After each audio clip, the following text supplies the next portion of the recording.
Hi guys, Thomas from West Coast Airsoft Workshop here. In today's video we are going to be taking a look at the brand new Salvo Precision MCX Spear LT.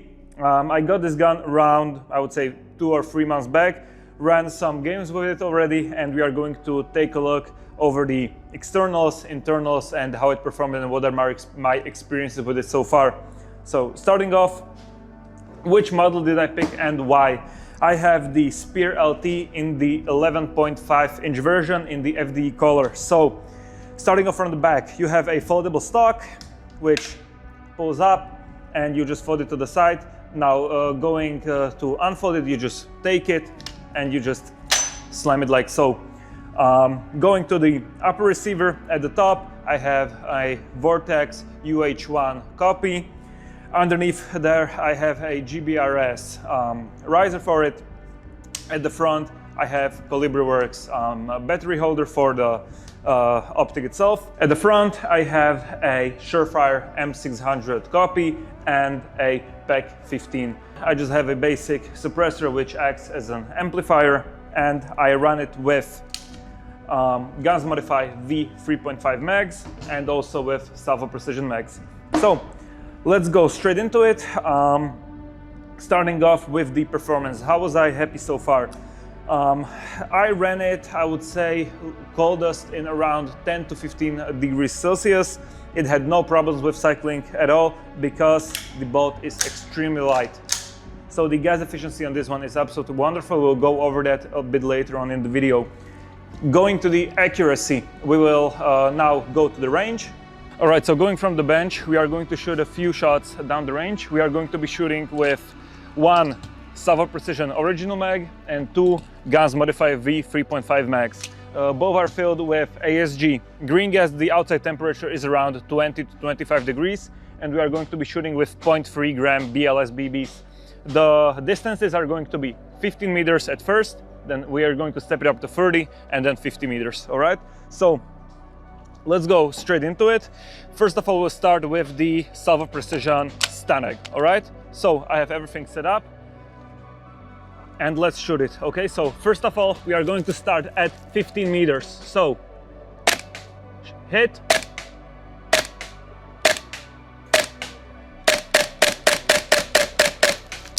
Absolutely no problem with the Salvo Precision mag at 15 meters. Then we are going to go with the Guns Modify PMag, again 15 meters.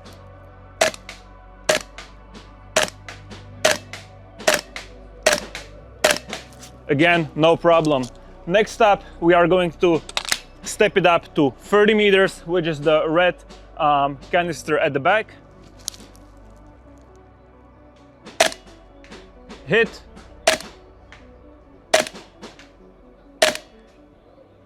That was a miss.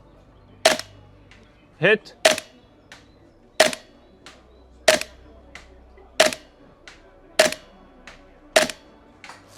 No problems at all with the Salvo Precision mag. Then we have again the Guns Modify. Hit.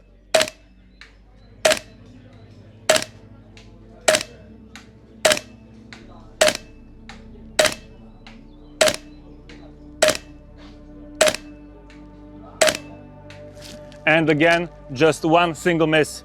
And the last part is going to be the bigger square, which is around 50 by 40 centimeters, all the way at the back.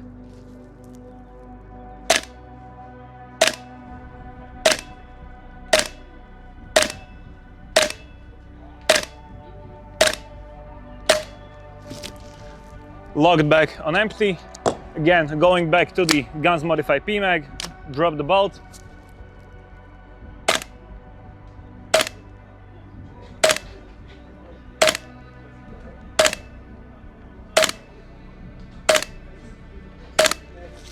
And again, no problem at 15 meters as well. The conclusion is, even with the stock internals, the stock backing, stock barrel at 1.5 joules with 0.3 gram BBs, you still have a very accurate replica out of the box. So that's about it from the range. Going back to the bench now. And at last, I don't really recommend it, but we are going to try full auto with the Guns Modify mag. Now keep in mind, as I've said on the workbench, the Guns Modify mags on full auto don't perform as well as the Stanix by Salvo Precision do. So let's try it out. I will be putting a 3-round burst. Firstly, add the 15 meters, so 15 meters right now.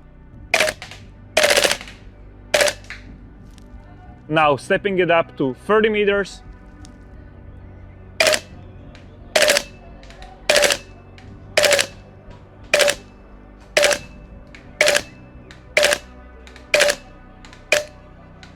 And again, logged back on empty. So the full auto performance is really great as well. However, keep in mind that we use the Guns Modify PMag, which in my experience, going with the stock gun, didn't perform as well on full auto as the Salvo Precision Stanag. As you have seen from the short range video, the replica is very accurate for it being completely stock. I haven't touched anything. I barely even oiled or greased it. Haven't cleaned it at all as well, just to let you guys know how it performs if you just abuse the heck out of it. So accuracy and range is really nice. The gas efficiency, we will do that test right now. So the joule output, very important thing. Personally, running the GM mags and also the Salvo mags, I didn't really have any difference between the mags in terms of velocity. However, running it with 0.32 gram BBs on green gas at around 15 to 20 degrees Celsius, I got somewhere in the vicinity of 1.5 joules. Going over the gas efficiency, we have a extremely light bolt, light recoil springs, and MWS system. So let's go into the gas efficiency test now. So we have Salvo Precision original mag on green gas, 20 degrees Celsius.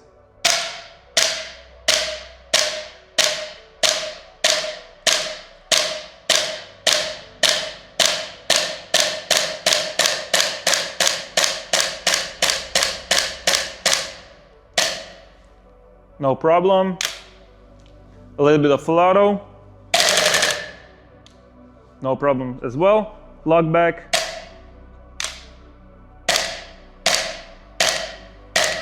Now we are running out of the pressure a little bit. However, still logs back. And that's one of the amazing things with this replica. Even if your mag is rather empty, it still logs back without a problem. So, and that's about it. I will warm up the mag a little bit, give it a little bit of a break, and see if we can still get the bolt to catch. No problem. That's the main advantage of this replica. No problems with getting the cycles out of it. Now we have the Guns Modify PMag. All right, going with the Guns Modify V3.5 mag now.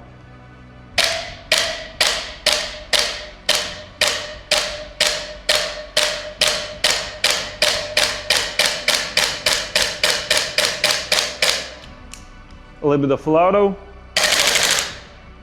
back to semi.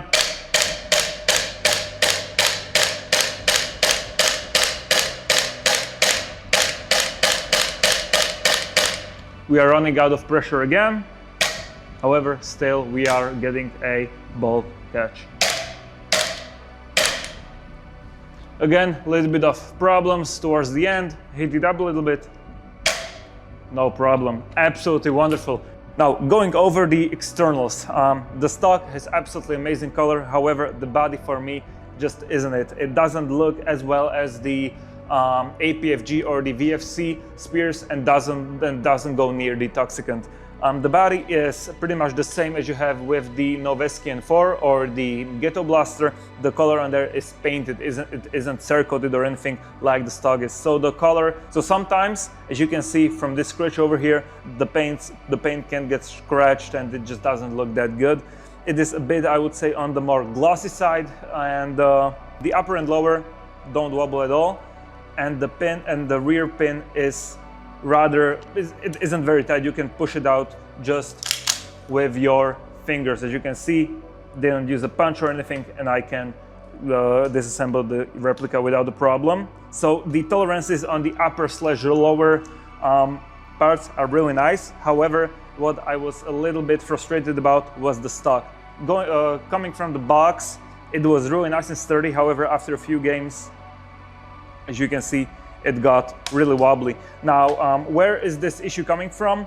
The pin which holds the stock latch in place is just wobbling in and out of place.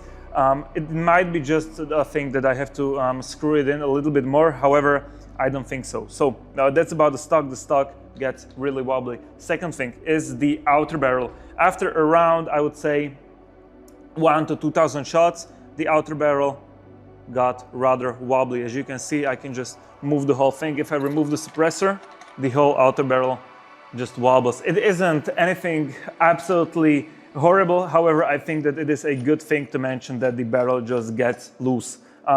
Yes, of course, I can just dismantle the front handguard, screw it in a little bit more, and probably the issue will fade away. However, I think it's a good thing to know. Now, the selector switch is very nice and accurate. As you can see, it snaps into place beautifully, and also the side on the right for all of our left-handed shooters is really snappy and responsive as well. You also get a ambidextrous bolt catch and slider release, so you have your standard looking AR-15-1 on this side, and on the second side you have a pull down style. Now, this part right here is absolutely wonderful. You go, shoot, and you just press your finger up here and drop it. It is absolutely smooth and doesn't jam or anything. It works absolutely wonderfully, so I'm very happy about that. Going to the trigger box, the trigger has a little bit of play up front, then you have a wall and a little bit of travel at the end as well. However, nothing horrible. Actually, the trigger, from my experience, is nicer than on the Noveskian 4 or the Ghetto Blaster. Now the reset, your standard MWS reset. I mean, there isn't anything really that you can do about it. Maybe tune something in it. We will go over that in another video. We will be taking a deep look over the internals, and we will be also upgrading it. Now, one more thing, the mag release also ambidextrous and doesn't jam up on any of your mags. A very light tap is all that's necessary in order to release the mag, and even with the stock ones and the Guns Modified P-Mags as well. All right, let's go into the internals. As I said, the pin is really easy to pull out, so I just do that. Hold on, and I'll also take out the front pin. All right, a little bit of work was necessary in order to take apart the lower and the upper. However, I don't have any tools on my hands right now, so I just use my fingers. All right, now the trigger box. As you guys can see, it is basically your standard MWS trigger box. However, one part is different, is your full auto sealer. As you see, you have a connector which goes to the front because of the short bolt, of course. Other than that, basically it is your standard Marui style trigger. Marui hammer is Marui as well, and the Z plate is the same.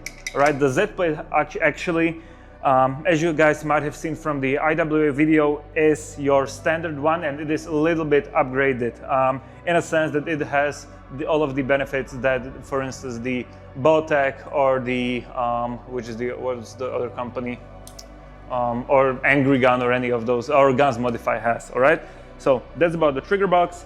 In the back, you don't have any sort of a buffer that you have, for instance, on the APFG MPX or other short bolts.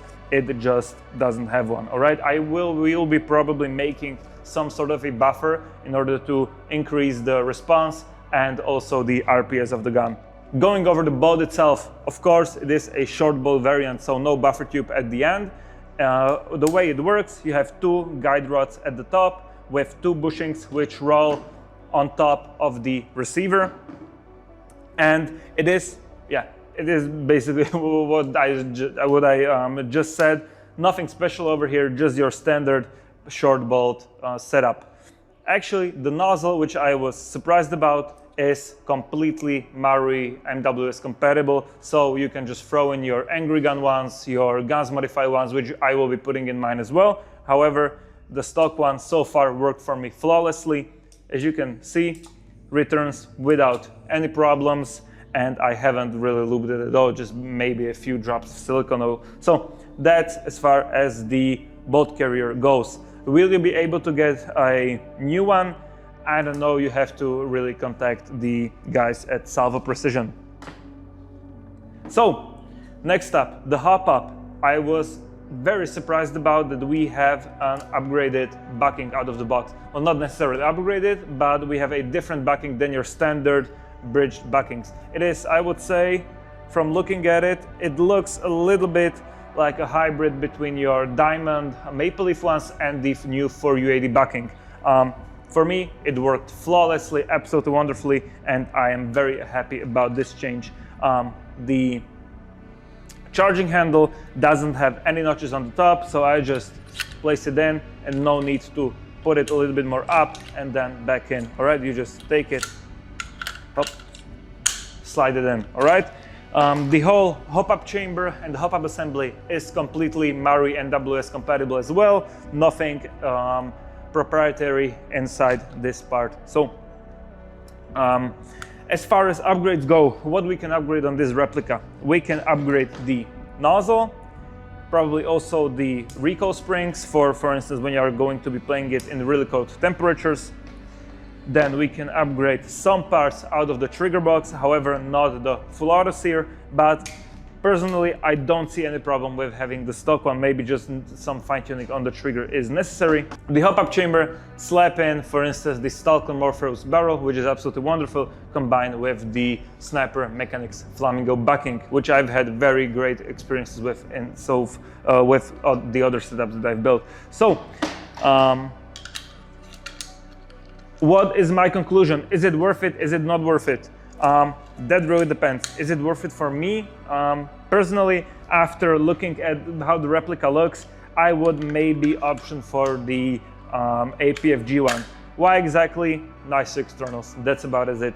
The internal structure, this is based on the MWS system. You have the short bolt. It is it is absolutely beastly performing, as you could have seen from the B-rolls that we've had rolling throughout the video. So really happy with it. Regarding the price, depending on where you live, however, you probably need to buy it from a Taiwanese or Chinese retailer, and I bought it, I believe, for around 500 all in all. For the price, absolutely wonderful. Get it if you can. It's so much fun, really performs well, and super happy with it, actually. The SALVO Precision MCX, do I recommend it? For sure, it's absolutely awesome. I loved it so far. So in the next video, we'll be going over the upgrades and a little bit more in detail about the internals. This was just more of an overview. Hope you guys enjoyed it, and see you guys again at the next video. Bye.